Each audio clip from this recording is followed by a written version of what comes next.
as old as literature itself. The moment some body of literature is produced with certain readers in mind, so the readers go through the text produced by a specific author, and they read it, and after reading they form certain ideas with regard to the text or the reality that is presented in the text. That itself broadly can be called a kind of response. So literary criticism is also a kind of response loosely, but that response is always be given with some set of conscious or unconscious ideas, and which we call theory.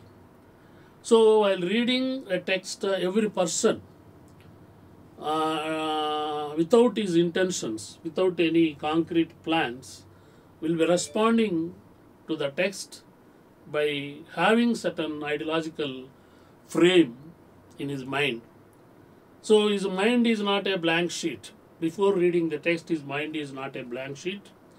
He enters the text with certain kind of ideas. And every time a reader reads a text, he discovers or finds a new meaning in the text. No text will give you an eternal meaning. Meaning is continuously changing. Even if a reader reads a text at the moment, if the same reader reads the same text after 5 years, his understanding of the text would be different. The reason is that his ideas would be changing, his moods would be changing, his perceptions would be changing.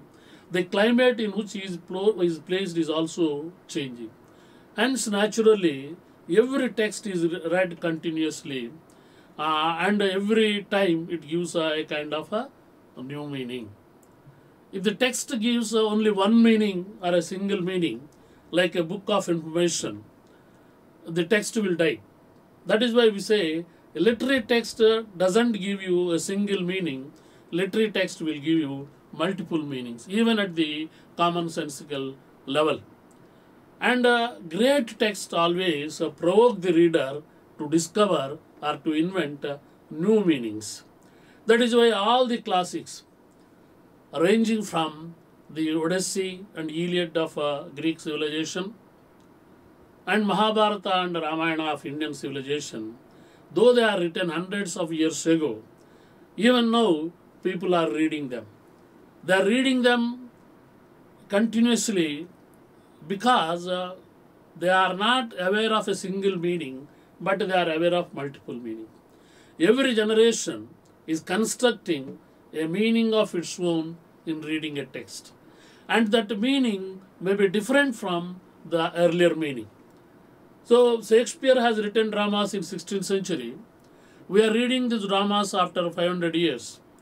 And now we are reading Shakespeare not like the Elizabethan readers or the readers in the Elizabethan age. And their perception of Shakespeare, their reading of Shakespeare would be naturally different from our Shakespeare. We are discovering our own Shakespeare as he was discovered by the Elizabethan age. So every time a classic, a good literary text will be reread, and new meanings are attributed. That is why the great Greek philosopher Heraclitus once said, "You cannot place twice your leg in a flowing river." The simple sense is that once when you place your leg and take it back, the water in the river is changing because the river is flowing. When you place it second time, you are not placing your leg in the same water, the water they changed. So you cannot place your leg twice in the flowing river. Likewise, a text also can be read in the same way twice. And Borges, a Latin American writer, said a text too is a flowing river, because you cannot have the same meaning twice. You will get a different kind of meaning. And this is also the quality of all great writings. If the writings of Shakespeare evoke the same meaning as they evoked in 16th century, Shakespeare would have died a natural death in 16th century itself. Shakespeare would not have been read by people in the contemporary times. People are reading Shakespeare and trying to discover new meanings in the text constructed by Shakespeare.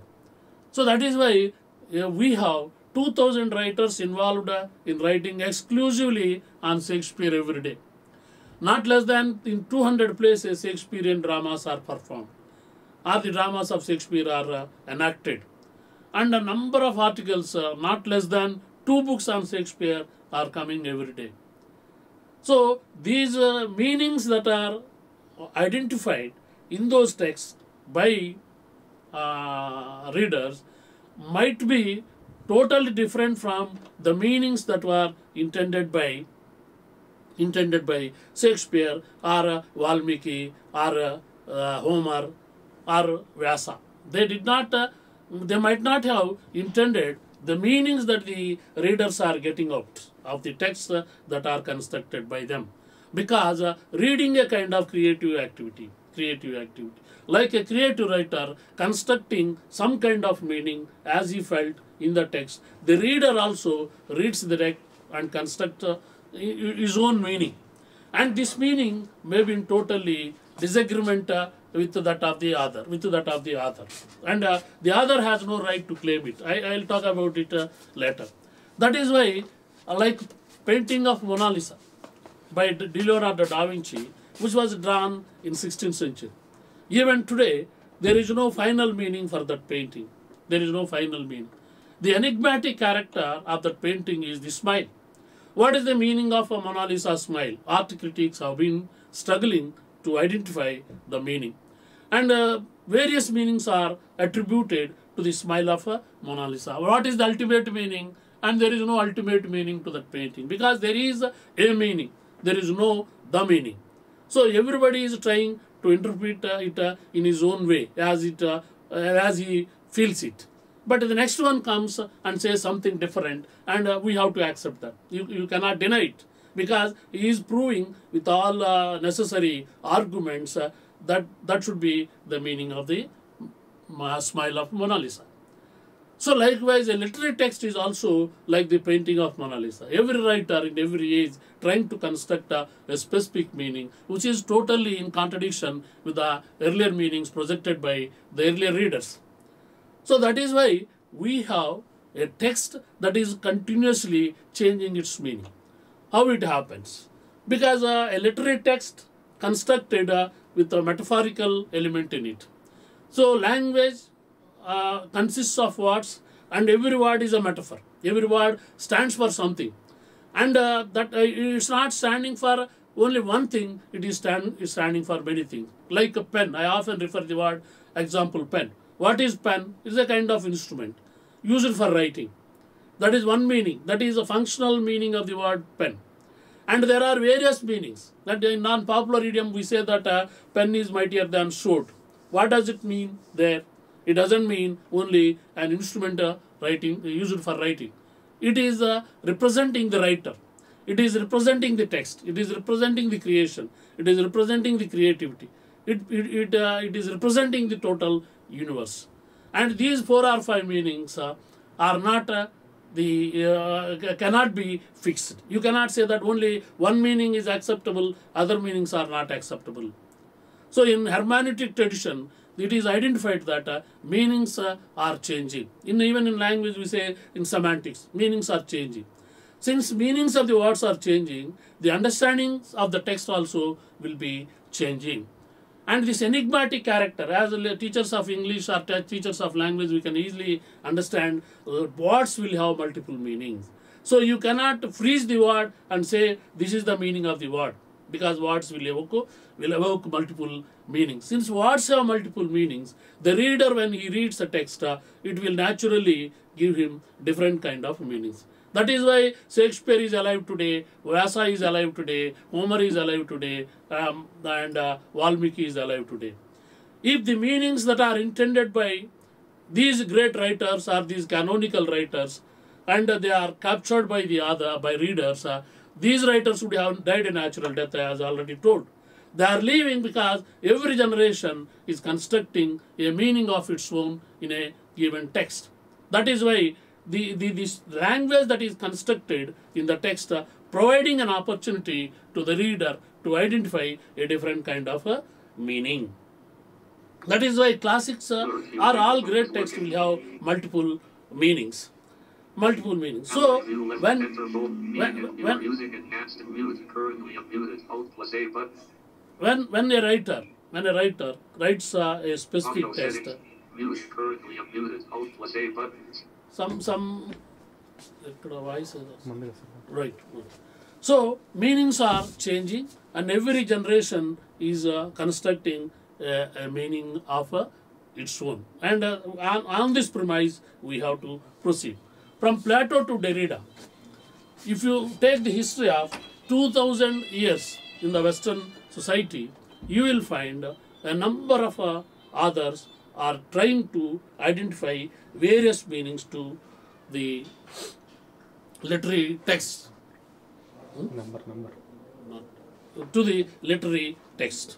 That is why we call it in a normal sense reading. And when they are systematically presented, we call it a kind of a theory. So in contemporary times, since the pluralistic character of the language, the multiplicity of meanings of the words, we need some kind of a theory, systematic theory, to understand literature. So what theory does? And theory questions what is the ultimate source of literature. Whether literature represents the truth or not. Is writer as an artisan or inspired by a god? And whether the art serves to the society, whether there is any relation to the society and art. Is the meaning of the text is eternal or temporary? And these kind of questions are answered. And in the answering these questions, the readers apply various heuristic tools. And these tools are nothing but literary theories. And we are going to focus on them. And before that, I will just explain the multiplicity of a literary text. How can it be understood? And as I already told, there is no single meaning to a text. Meaning is identified by the reader. And in the process, he may apply a specific meaning to the text. And that specific meaning is always time bound. The next reader may come and may interpret it differently. That is why Paul Ricoeur, a French philosopher, cited an example. Or he said that he cites an example from the Bible. And in the Bible, there is an incident where a mother is weeping at the dead body of her son. At the dead body of her son, she is weeping, and that was unbearable to many, but nobody could control her. At that time, Jesus was passing on the way, and Jesus finds the body, and asks the people why that mother is crying like that. They inform him that the mother is crying because her son is dead. Now, to pacify the mother, to console the mother, Jesus goes to the dead body, and that body is of a person called Lazarus. Jesus simply goes to the dead body of that Lazarus, and he says, "Lazarus, get up." And Lazarus gets up, because it is a call given by a God or Jesus. So Lazarus gets up, and the mother was helped. So a meaning in text is like a Lazarus. When you read a literary text, you can evoke the meaning he wanted in the text, because language provides you such a kind of opportunity. For example, you take the canonical text or the enigmatic text by Shakespeare, Hamlet. So you can read that Hamlet from various perspectives. For example, you read Hamlet from the perspective of Hamlet, the Prince of Denmark. Then, in the drama, his mother and uncle become villains. He becomes hero automatically, and his father was also a kind of hero. So his mother and uncle become villains. Then you shift your attention and try to understand the drama from the perspective of Gertrude, mother of Hamlet. What is the problem of mother? What is the problem of Hamlet? Not mother. What is the problem of Hamlet? Hamlet's father informed him that his mother committed adultery. She involved in the murder of her husband and married his uncle or her that brother, husband's brother. So she is a sinner from the perspective of the senior Hamlet and the junior Hamlet. Both the Hamlets say that she is an adulterous woman. Hamlet goes to the extent of calling her a pig and asks her, curses her in various ways. And as a mother, she tolerates all that. But what is his problem? The adultery of his mother. That is the problem. And he goes to the extent of committing suicide. Though he won't commit, he contemplates suicide. And that to be or not to be is the result of his contemplation. So that is his problem. So you read Hamlet from the perspective of Hamlet, you take sympathy on Hamlet. You forget about Hamlet and try to read Hamlet from the perspective of a Gertrude. You will have a different kind of a meaning. And Hamlet becomes villain there. Because woman wanted to substantiate her sexuality, assert her sexuality. Even at the cost of her own husband. We are not talking about morals here. We are talking about a situation where a woman is forced to kill her own husband. And if you allow the character that is Gertrude to justify her cause, she would have justified brilliantly because he has her own position. Likewise, you run the drama from the character that is the king who killed his brother and married Gertrude. Then he has his own justification. And in the relation between Ophelia and Hamlet, also you find fault with Hamlet when you read the drama from the character Ophelia. So you take even a minor character and try to interpret the text, the relations in the text will change. And this textual democracy, that is what is the word we are using at the moment, expression we are using in literary theory now. Textual democracy. The text will provide you a democratic space in which you can interpret the text from any perspective, from any character. In Ramayana, it was written as Sitayana by somebody. And Mahabharata was written as Bhimayana from the perspective of Bhima. When you read Ramayana from the perspective of Ravana, you will have a different kind of story. From the perspective of Sita, you will have a different kind of story. From the perspective of Lakshmana, you will have different kind of story. All these positions are provided in the text. That is why there is no single meaning which is absolute in the text. The absolute element in the text is all subverted by numerous theories. That is why long ago, in 1970s itself, a great author, I will discuss it at length when I talk about postmodern criticism in tomorrow's lecture. But briefly, let me mention about the position of Barthes with regard to the text. He has written Death of the Author. When a text is written, the text will have an author. While writing a literary text, the author will try to put his ideas or ideologies consciously or unconsciously in the text. According to Barthes, when the text is produced and it is printed and it is circulated, the umbilical cord between the text and the author is cut off.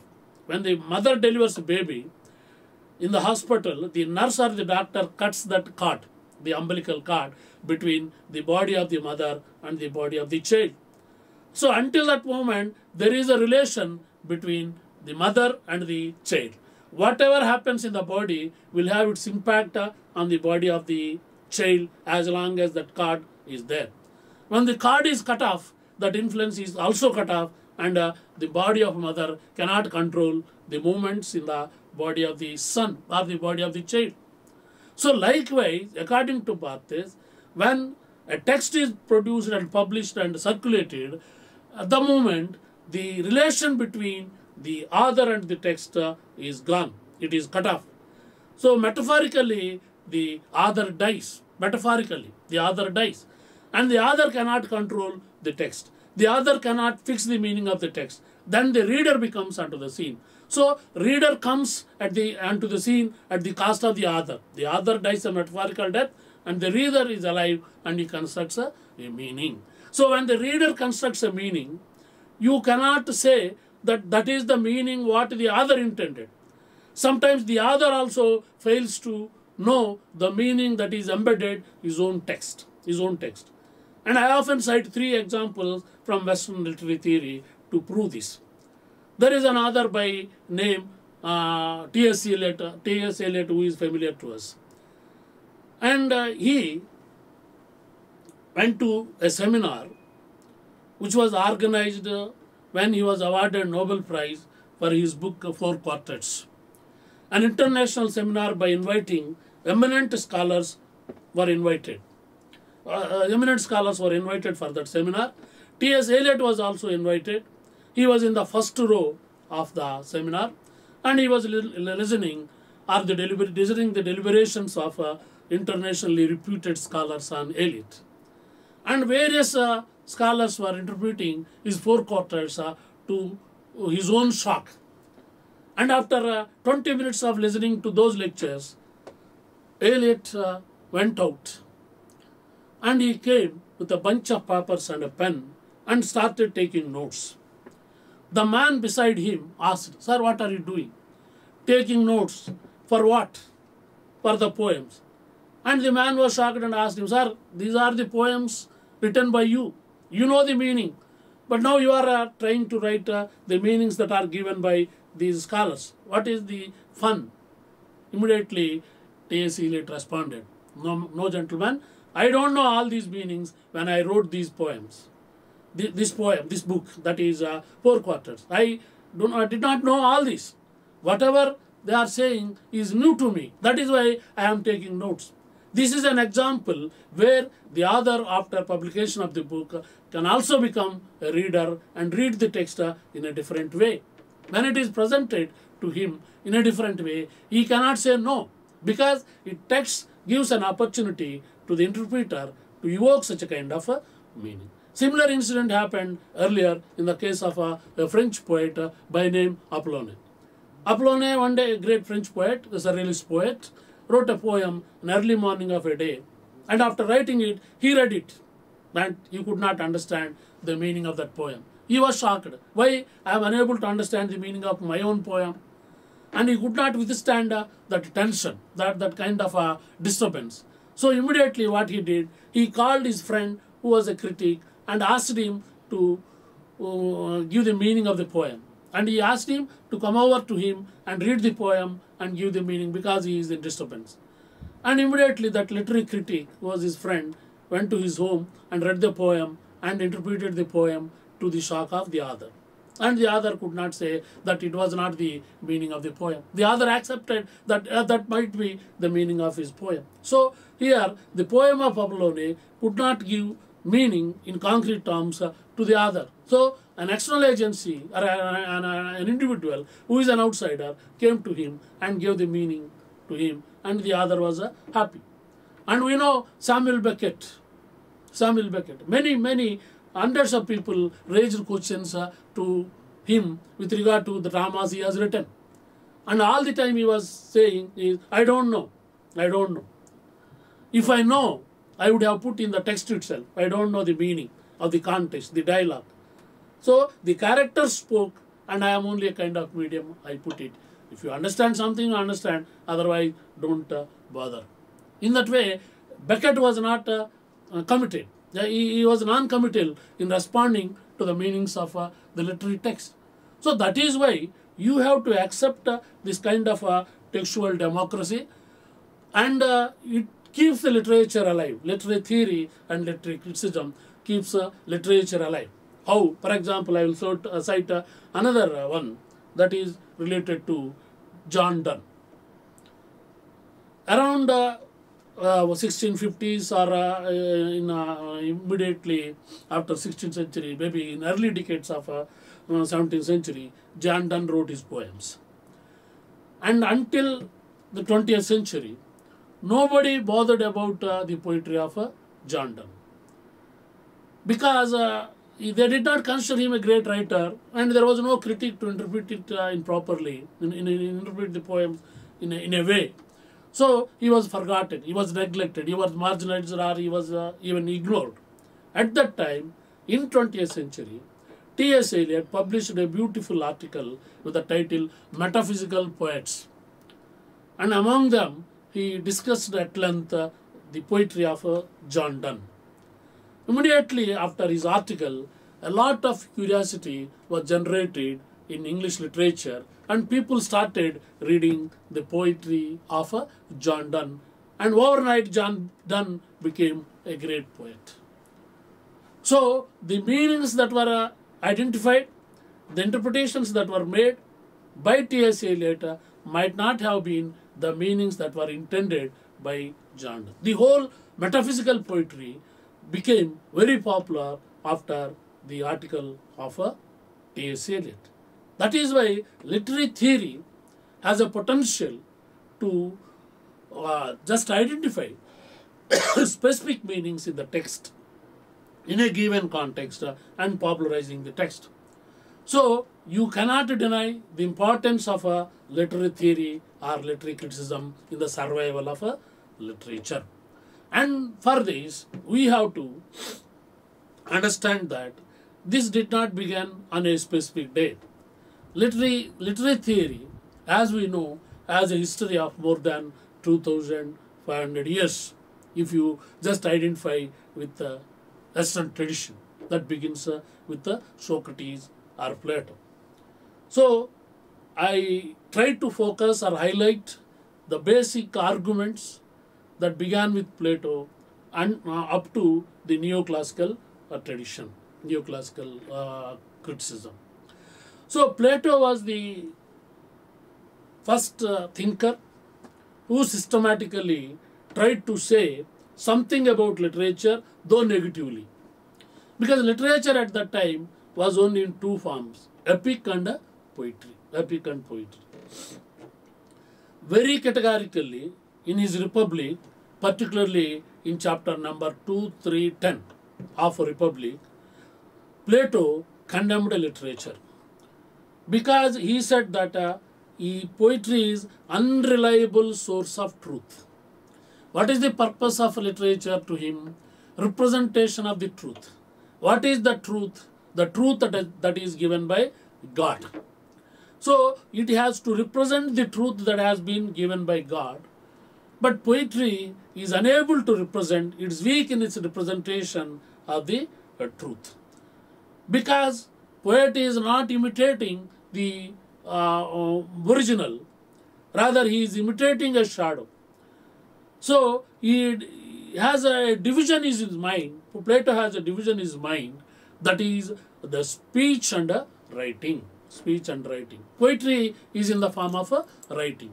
So, when a poet writes it, the writing has been 2 times taken away from the real. That is why writing, according to Plato, is a bastardization of speech. And this has serious consequences in the Western philosophy. And I don't discuss much about that. But what are the consequences? He has developed a kind of thinking among the humans which is known as binary thinking. And that binary thinking, because of that binary thinking, what Plato did is that he said that speech is primary and writing is secondary. So the secondary status was given to writing by placing in the writing the speech as the first category. So interpreted writing from the perspective of the speech. Speech is centered to him, writing is secondary. So this division of Plato has far-reaching consequences for philosophy and literature in the Western tradition. So what is that problem? For example, we say, I often quote this, we say that woman is weak. How do you say that woman is weak?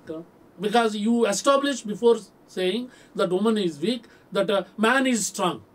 So you have constructed a kind of position to man and placed him there, and from that you have interpreted the woman.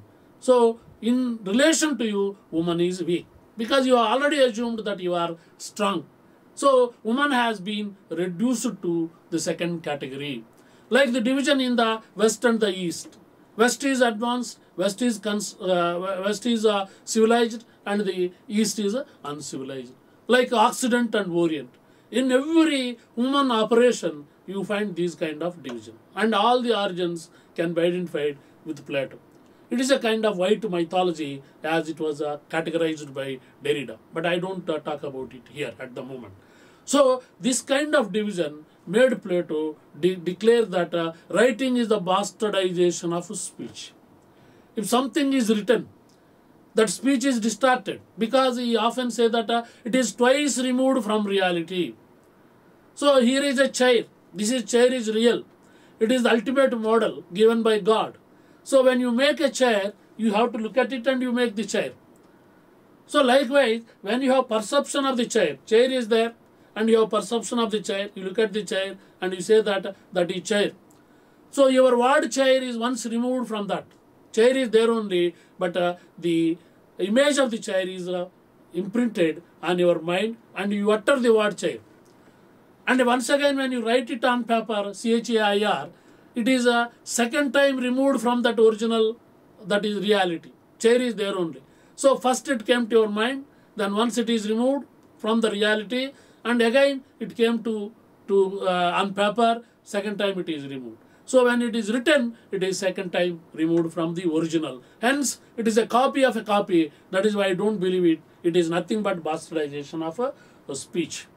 And this is not fact actually. Derrida contested it and he said that speech is a supplement to writing, writing is supplement to speech, nature is supplement to man, man is supplement to nature, woman is supplement to man, man is supplement to woman. Like that he distorted or rather deconstructed the entire Western hierarchization. That's a different matter. But anyhow, because of this, Plato concluded that the poets are liars. They are not telling the truth. Because most of the time, they are dealing with some kind of imitation or imitation of a imitation. That is why I don't want the existence of poets in my republic. He wanted to create an ideal society. And in that ideal society, he did not give any space to poets because they are liars. Poets are liars. Even Shakespeare compared them liars, lunatics and poets, like that he categorized them. But that is different. That is different. But Plato philosophically categorized that poets are liars because they are imitating the imitation. Since it is twice removed, he said that there is no place in his republic. Because republic should be constructed based on the truth. If poets are allowed, they are propagating the lies. If the republic is constructed on lies, it will collapse on any day. That is why he wanted to banish poets from the republic. And in addition to that, Plato also believed that poetry is a kind of madness. And it is also contagious. So the way of telling lies become contagious. And the poet is possessed. Poet is a kind of madman. Whatever he says may not have any rational element in it. In the book Ion, he very clearly says that poet is in possession. Like an individual who is believed to possess by a god or goddess, poet is possessed. Because of that, he speaks something, and that something won't have anything which is valid. So that is untruth. So since the poet is a sayer of untruth, he has no space in his ideal republic. So the poet was condemned. In a way, poetry was condemned by Plato in the early days itself. But he did not allow poets to remain in his kingdom. It's an ideal state, an utopia, which he constructed, because he felt that poets may spoil it. Hence he banished them. That doesn't mean totally poets were opposed by Plato. Plato said that poets are good when they eulogize gods and goddesses, when they appreciate, when they write hymns and songs in praise of God, songs in praise of the ultimate reality, songs in praise of a divine power. If somebody writes like that, he can be entertained. Like our Annavacharya, Tyagaraja, such a kind of poets can be allowed to remain in a republic, but the normal poets should not be allowed. So poets were condemned by Plato in his republic. I told you the 3 chapters exclusively dedicated for the discussion on poetry. So poetry was an imitation of imitation, hence it is representing the untruth. If untruth is represented by a particular agency, that untruth will spoil the whole fabric of the republic. Hence on that count, Shakespeare, that Plato condemned poets. Later, Aristotle came onto the scene and he reconstructed the ideas of Plato, and he denied even the ideas of Plato, and he accepted the imitation which was condemned by Plato. Aristotle accepted imitation. For Aristotle, all art is imitation. By imitation only you are creating, but your imitation must be authentic, and it is positive, and it is natural. Imitation is natural. From the childhood onwards, human beings are imitating everything. So art is also a kind of imitation. And in the imitation, there must be a kind of perfection. There should not be any kind of casualty in the imitation. When you look at a table, you have to create exactly such a kind of table. So in the creation of the table, you must follow certain guidelines. So Plato condemned poetry, Aristotle accepted, but whatever he spoke, he spoke most of the time on drama. The best text available with regard to literature, reflections on literature by Plato, can be seen in his poetics. And poetics, whatever he spoke about poetics, generally applicable to all literature. I already told that there were only predominant forms at the time were drama and epic. That is poetry. So you can extend those views even in literature now. But whatever it may be, let us confine to those two forms only, that is poetry and the drama. So Aristotle, in a way, broke with the teacher that he has to create a character in a drama, and that character should have certain traits, certain qualities. And these qualities are very, very important for him. For example, who should be a hero to a drama? A hero to a drama should not be an ordinary man like you and me. He should be a noble character from nobility, from a royal family. He may be a king, he may be a prince, or he may be from the very big family. And he should be a perfect human being with a flaw in him. He may have some problem with him, and that problem should lead him to his fall. So, in writing a drama, according to Aristotelian theory of literature or drama, one has to choose a character from the noble family, and that character should have a kind of problem with that personality. There must be a problem, and that problem may lead eventually to the fall of that character. That is why Aristotle showed Oedipus as the best model for writing drama, which was written earlier to him by Sophocles, Oedipus Rex. And what is the story? You know it. The central character, Oedipus, married killed his father and married his mother and begot children. And it was not tolerated by the nature and the divine power. And the divine power created a kind of sensation in the society. And that sensation or chaos or that kind of disturbance led to the fall of that character. So with all noble qualities, that individual called Oedipus meets his end. And to show that, Aristotle puts the example of Sophocles or the drama of Sophocles by Oedipus Rex. I cannot discuss much about it. And Aristotle also defended literature on other count. That is, literature is more philosophical than history. History was also a predominant subject at that time. And Aristotle is a person who was hierarchizing everything. They wanted to place on high pedestal most of the time philosophy. And after philosophy only other subjects. But when it comes to literature, you find Aristotle placing literature in a more authentic, as a more authentic representation of reality than history. Because history is a kind of recollection of the events that had already happened. But in drama what happens? The characters are made to represent the reality in a more philosophical way. So that is why philosophy is more authentic and then literature, but not history according to Aristotle. So based on that, he has developed his theory of drama. And as you know, he has classified dramas into two categories, tragedies and comedies. So a tragedy must imitate an action which is serious. That is the ultimate aim. Which is serious and which has some magnitude, which has some grandeur. You should not imitate each and everything. If some tragedy happens in an ordinary man's life, it should not be the criteria for taking it as a theme for a drama. That character must belong to nobility. So the tragedy must be in the family of a king, in the family of a prince, or in the family of somebody in the nobility. So that should be the criteria.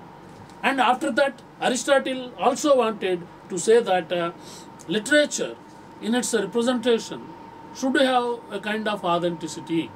And what is the authenticity? The characters that are taken in the drama should represent the reality, which can always be compared, which can always be justified. And when you talk about that comedy, which is imitates an action of inferior quality, should not be considered a great drama. That is why Aristotle condemned comedies and appreciated dramas, inferior kind of a drama.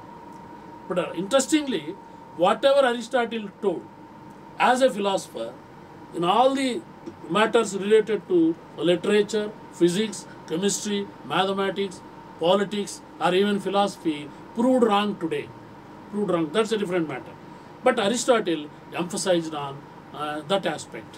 But when it comes to drama, to be brief, he...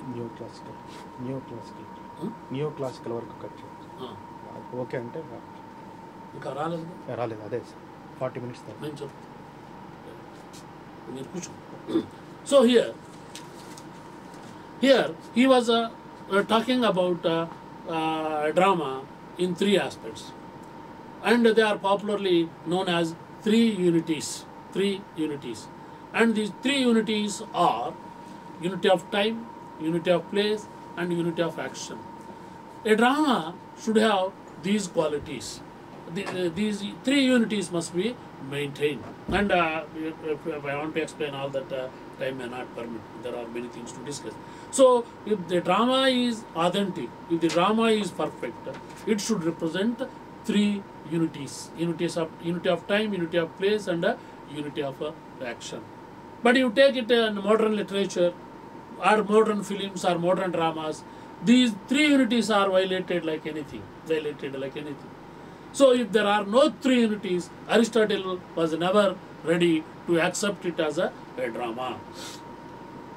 And the three unities will create a strong drama which we can arouse pity and fear in the individual. What is the purpose of the drama? Literature has a purpose. After Plato, very concretely, Aristotle attributed a purpose to literature. What is that purpose? That literature should arouse pity and fear in the audience. For example, when you watch the drama Oedipus Rex, the audience will undergo these two emotions. What is pity? The fall of Oedipus. He was a king, ruling very well the country. But at the time, suddenly the God got wrath on him, and they punish him. And they create chaos in the society, and people are dying. And they create famine in the society, people are dying. And he is unable to save his own subjects, his own people. Then they approach him and they inform him that they are dying. And later it is discovered that the gods got anger because he did a sin. What is that sin? He killed his father and married the mother and begat the children. That is against the natural order that was accepted and approved by the gods. And that was broken away. Because of that, they wanted to punish him. And whom they were punishing? They were not punishing a normal individual.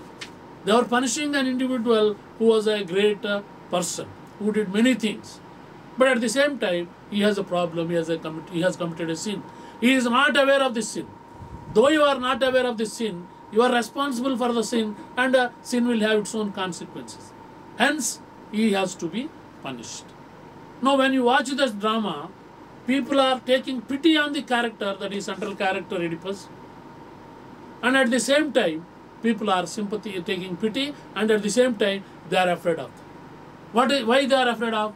They are afraid of the fact that if we do something consciously or unconsciously, that may lead to our fall, to our collapse. Hence, we should be careful. So these two things must be the criteria. Whether the drama is arousing pity and fear in the audience or in the reader, that should be the criteria for a drama.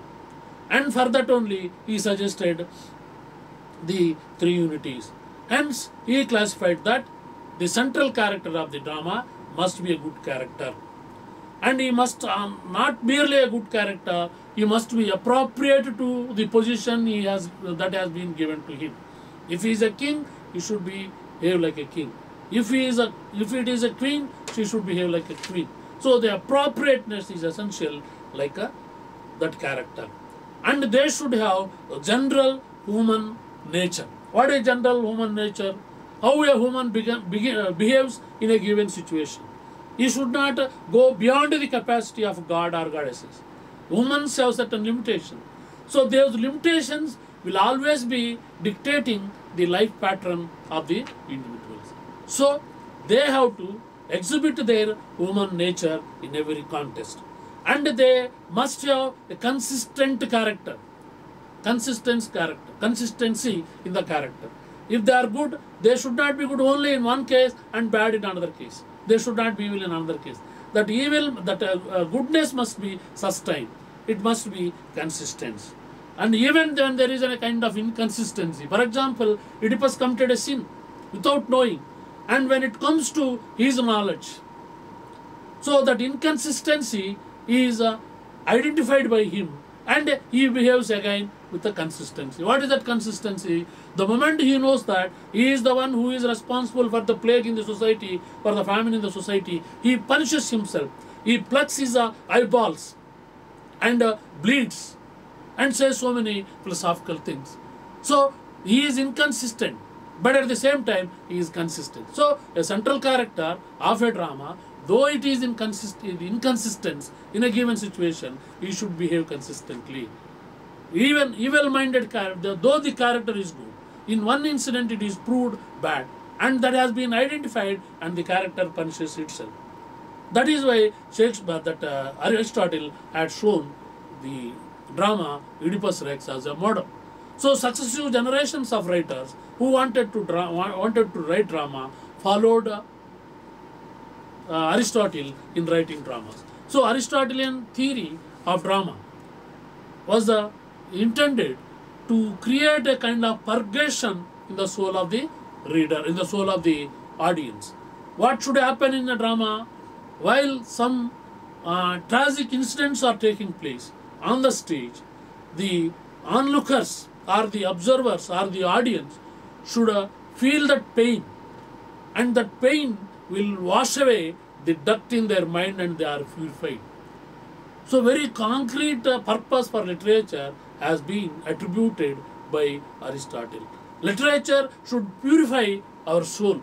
Drama is the best vehicle for that. So this purification process should take place in the audience when they are watching the drama. That is why very, very concrete purpose was given to literature by Aristotle in his Poetics. The purification process. Even today we say that literature makes man a man. How? Because though we are all humans, there is an element of animality in us. Because we descended from animals. This animal nature, I am not blaming animals. They are better. So we have to take away the so-called animal character in human beings, and literature will serve that purpose of taking away the animal element in human beings. If the animal element is taken away, you are humanized. So that is the purpose we are talking about now. But Aristotle assumed it long ago. So he said that literature should serve that purpose. It should purify the hearts of the people, the mind of the people. And that is the purpose which he enunciated in the text Poetics. There are many things about plots and all that time won't permit. And ideas of Aristotle were not challenged. And later, only in 16th or 15th, after Renaissance, the ideas of Aristotle were challenged. And the challenge is not confined just to literature, to almost all the fields. His ideas were challenged. So whatever it may be, after Aristotle, you find in Roman civilization of 1st century only a great critic, Horace, comes onto the scene. And he has written a critical text called Ars Poetica, again in poetry. He wrote criticism in poetry. And the basic argument of Horace, a Roman critic and poet, is that a poem should have certain kind of qualities.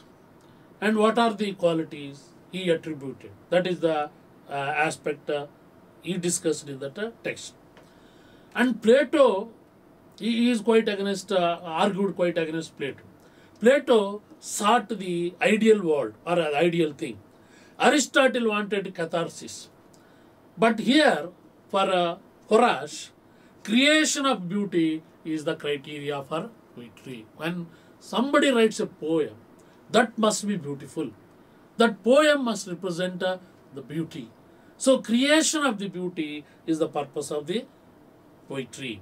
And how can it be? He enunciated certain aspect. And according to him, the language of the poetry must be different from the common language, the ordinary language. How in 1920, Russia, the Russian formalist critics announced that poetry is the organized violence on ordinary speech. Organized violence on ordinary speech. That is the statement given by formalists. I'll discuss it later. But in the context, here, Horace identified or declared that the normal language, poetic language should be different from the common language. And even today, we say, if somebody speaks metaphorically, we easily identify that he is depending on poetic expression. So, poetic expression must be different from the normal expression. And it should not be the common language of the people. The common language of the people. Now, we have a different perception towards the language. What we argue in the contemporary times, literature should use the common man's language. Whether you accept it or not, that's different. But we speak in a way against to Horace. But in a given context, we have to accept that he was trying to strike a kind of difference between the normal language and the poetic language. And here, the poet should follow the critic. It's a kind of prescription. How a poem should be written. If you write a poem, you have to sharpen your weapon of a poem on the material given by the critic. So, a critic is a kind of whetstone. You can sharpen your poetry by doing that work on that stone provided by the critic. So, critic was given primary importance by Horace in his text that is called Ars Poetica, or the art of poet. The poet has to sharpen on the criticism which can be treated as a whetstone by the poet. And what is the purpose? The purpose of the poetry is to teach the duty of the individual and how he should behave, how he should act, how he should respond. So poetry must be pragmatic. Poetry must teach something to the society. An individual has to be corrected by way of poetry. And here, Horace equates poetry with painting. He equates poetry with painting. And what happens in painting? You choose a color. And you choose a color that suits to the context. And depending upon the emotion that you wanted to represent, you choose the suitable color. So likewise, a poet also should choose appropriate words, right words in right place. You have to use them. You cannot, if a poem provides you an opportunity, provides the reader an opportunity to replace with one word with another, and that is not well constructed. So, a poet should follow the example of a painting and act like a painter and create a poetry. And because both poetry and painting are depending upon imagination, so the representation of imagination must be so authentic. And again, how to beautify a painting? A painting is beautified by colors. So likewise, the poem should be beautified by the words. And the poem becomes an excellent work of art by creating a kind of sublimated power in it. So the words must be continuously changed. What happens in the case of a tree? There are thousands of leaves to the tree. But in every season, the tree is shedding its leaves and generating new leaves. So likewise, a poet has to disown certain words and create new words. In 1940s, Jean-Paul Sartre, the French philosopher, said that when the words are sick, it is up to the poets to cure them, up to us or the writers to cure them. Words will become sick or rotten, or words become cliches. And you cannot go on writing your poem or your writing or your text or a drama or a novel with the same kind of words. You have to create a new kind of vocabulary. Then only you can sustain or you can survive as a poet. When T.S. Eliot wrote that poem, evening is spread out like an etherealized patient on the table, the total structure of the language is changed. He is following a different kind of structure. When Dylan Thomas said that light breaks where no sun shines, he was indicating the release of sperm in the womb of a woman. And that is compared to light, and that womb is compared to the sea. Light breaks where no sun shines. There is no sunlight in the womb. And there sperm is released. To say that, he was using a different kind of thing. So here what is happening? The poet is trying to construct a totally a different kind of a structure or a different kind of a poem with the new words. That is why, like the tree that sheds its old leaves and generate new leaves, a poet should create new words. Because of that only he can create beauty. That is why initially he said that creation of beauty must be the criteria for a poet according to Horace. Because it is related to imagination, this imagination can be equated with that of the imagination of a painter. So painting and poetry are equated. After Horace, again in the Greek civilization of 1st century, you find Longinus. The moment we utter the word Longinus, we are reminded of sublimation. What is the purpose of a literature or purpose of a poem or purpose of an epic? It should take the reader to a sublimated position, to a very high plane, from a normal position to the higher position. For a normal goal to higher goal, the reader should be taken away. The audience should be taken away. And how is it possible? When, according to Longinus, when you read a poem, or when you watch a drama, or when you observe any art piece, our intellect, our emotions should harmoniously respond to that. Then we feel we are touched by that art piece. Maybe a poem, or maybe a drama, or literary piece or a painting.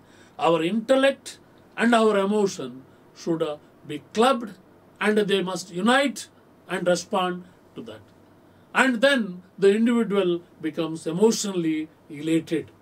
That elated emotion must be generated according to Longinus, and he call it a sublimation. This sublimation is not mere purpose of a literature. It should also instruct. The question of instruction through literature was already there in Plato, continued in Aristotle, and Horace also followed, even in Longinus, who emphasized on sublimation, also speaks about instruction. A poem, a painting. Hello?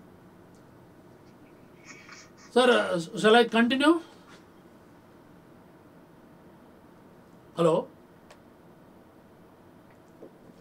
Sorry. Hello? Sir, you can continue, sir. Right. Up to? It can be up to 1 o'clock, but if you can conclude it within 5 to 10 minutes, sir, it would be better. Okay, then the work given to me is so vast. So whatever it may be, I'll just try to conclude in 10 minutes. And shall I reserve time for question and answers today or tomorrow? Sir, it depends upon, sir. If you would conclude early, you can have 1 or 2 questions today. Otherwise, if you will take more time, we will have it tomorrow. Okay, that is up to you. But right. I'll wind it up at 1:10. Right. Okay, sir. So, a work of art should not simply please the audience, it should also instruct. It should also elevate. It should also elevate. It should also transform the individual. Right? And if it is a great work, this is the principle we should not forget. If it is a great work, if it pleases a particular generation, you should also please successive generations. So Homer's Iliad pleased all the Greek civilization, entire Greek civilization. Even now it is pleasing everybody, like Ramayana and Mahabharata. Our people enjoyed it thoroughly. Even now, even if we read that Ramayana and Mahabharata, we are pleased and we watch it. There are many Ramayanas and many Mahabharatas, but the core is same. Though there are changes, the core is same. But we are pleased to watch it. It is not only instructing, it is also pleasing. Because this sublimated quality is embedded in these classics. That is why even now we are pleased. It is instructing, at the same time pleasing. Mere instruction cannot keep a literary text to survive.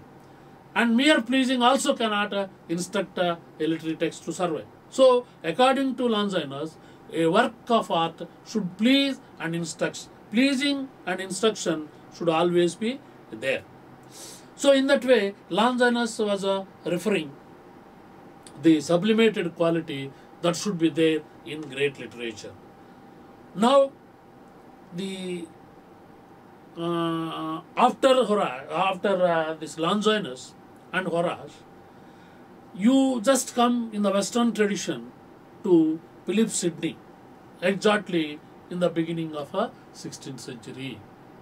Philip Sidney is the first, considered to be the first literary critique, or the text of Philip Sidney, that is Apology for Poetry, is considered to be the first literary text that is from England. So the Greek civilization, for that matter the Roman civilization, lost their vital energy after Longinus. Though there might be some minor voices, but these are the canons. Plato, and earlier there was a philosopher Socrates. Plato was the student of Socrates, and then Aristotle, and then Horace, and then Longinus. We jump to the British criticism that begins with Philip Sidney, who in a way challenged the perceptions of Plato in Western literary criticism, who condemned poetry. Plato condemned poetry, that was challenged by Philip Sidney in apology for poetry. And here Philip Sidney was defending poetry from various aspects. According to Sidney, in his as he says in his apology for poetry or defense of poetry, poetry is the greatest light giver, the cradle of civilization. This is very, very important. The greatest light giver and the cradle of civilization. If you want to understand the implications of this statement, we have to understand the history of Russian Revolution, the history of a French Revolution, the history of any revolution for that matter. Most of the time, the people behind these revolutions were poets. They were the instigators. They were inspirers. They were giving lot of energy to people to participate in social reformist movements or rebellions or revolutions, whatever. Because it is the light giver, it will take away from the darkness. Even religious minded poets like Milton served the societies or the individuals by giving a kind of poetic energy. That is why it is the cradle of civilization. That is the statement given by Philip Sidney in his text. Poets, according to him, along with philosophers, are the lawgivers. Like historians, like philosophers, poets also gives a certain kind of laws. And in fact, in answering certain questions raised by Plato, Sidney says that Plato himself is a poet, is the greatest poet. Though Plato condemned poetry, a lot of his writing is poetic in nature. You can publish an anthology of poems by bringing out certain lines from the arguments of Plato. You know that Plato did not write anything. He did not write anything. I forgot to tell it. He only spoke. Or he recorded whatever his guru spoke. That is, Socrates spoke.